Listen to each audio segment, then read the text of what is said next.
Hai, Assalamualaikum. Okey, hari ni saya ada dekat Felda Gedangsa. Okey, untuk rumah yang ada dekat belakang ni, ini adalah 30 kali 39 kaki, lebih kurang 940 kaki persegi. Okey, dia ada 3 bilik dan juga 2 bilik air. Jom kita mula. Okey. Bila kita masuk, bahagian pertama yang kita nampak adalah teres dekat luar ni. Okey, untuk bahagian teres ni, ini adalah 11 kali 10 kaki.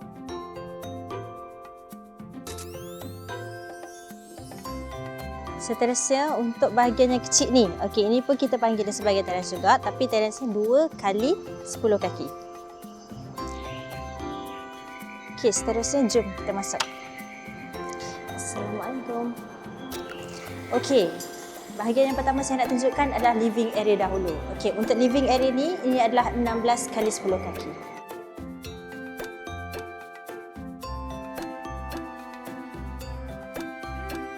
Terusnya adalah bahagian family area ataupun dining area. Okey, untuk bahagian ini adalah 18 kali 10 kaki.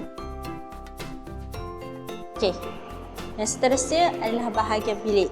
Yang pertama saya nak tunjukkan master bedroom dahulu. Okey, ini adalah bahagian master bedroom. Untuk master ni, ini adalah 10 kali 10 kaki.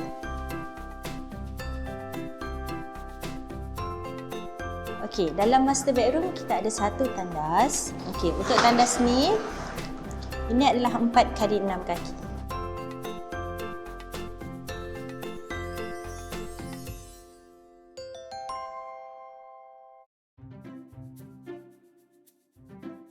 Okey, seterusnya adalah bilik nombor 2 pula.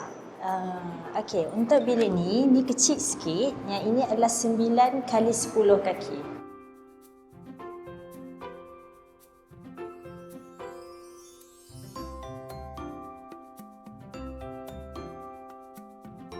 Okey, bahagian yang terakhir ataupun bilik yang terakhir, ini adalah bilik nombor 3. Okey, untuk bilik ni, ini adalah 10 kali 10 kaki.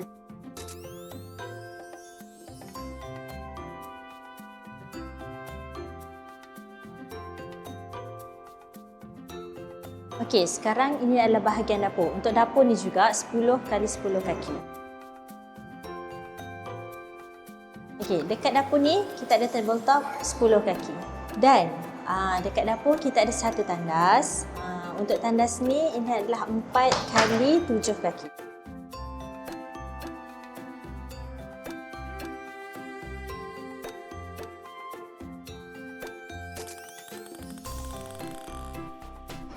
Okey, baiklah, saya rasa itu sahaja untuk video kita pada kali ini. Jumpa lagi di next video di masa akan datang.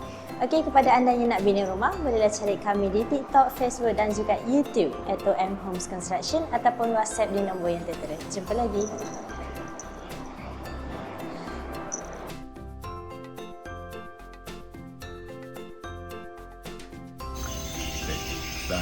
Saya Salihuddin bin Ishaq, tuan rumah ni.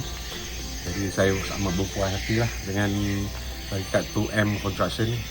Saya jumpa 2M Construction ni dalam platform FB, dan selama proses pemikiran rumah, saya amat berpuas hati lah dengan hasil kerja mereka dan very recommended lah.